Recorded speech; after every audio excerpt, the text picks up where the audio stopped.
Hello, my name is Dr. Lucrease Kidd, and I am the owner of Glamour Therapy. Here it is, I'm in my garden trying to fix it, so let me give you the backstory.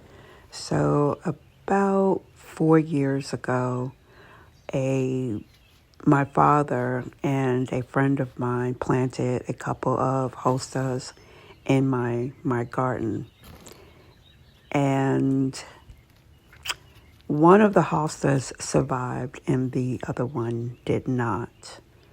I didn't really pay attention to these hostas. I just wasn't really into the gardening thing.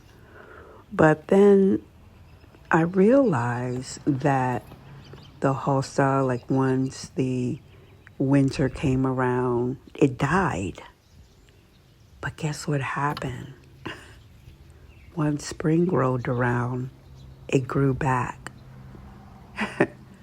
And not only did it grow back, it flowered. And then the next year, it did the same thing. But what was a little different, then I lost a good friend of mine, and my father passed away.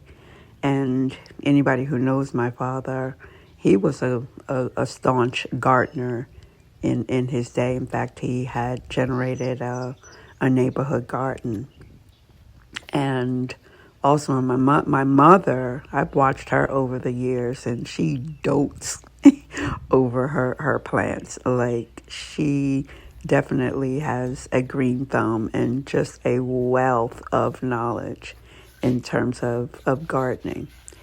Anyway, so I decided probably about a year ago to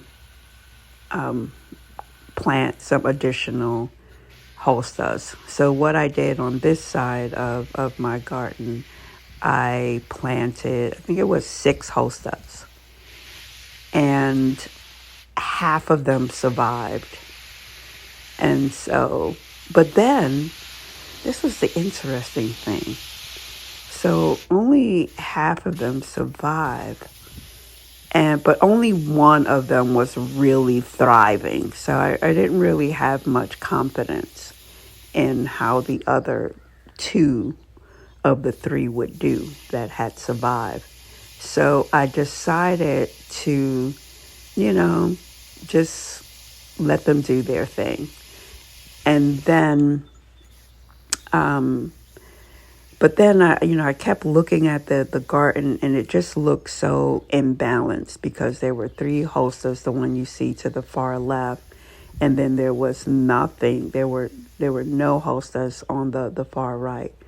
So a friend of mine was celebrating a milestone yesterday with some friends, and a friend of mine said, "Hey, would you like me to give you some clippings of my hostas?" And don't get me wrong, I did think, okay, I wonder if I could just transplant the hosta, the original hosta that's doing very well, that's not featured in this video. And I don't know, I think I just manifested some more hostas, because I literally have been every day just looking at the hostas and saying, I really need 3 more hostas. And here we have them. We have 3 more babies,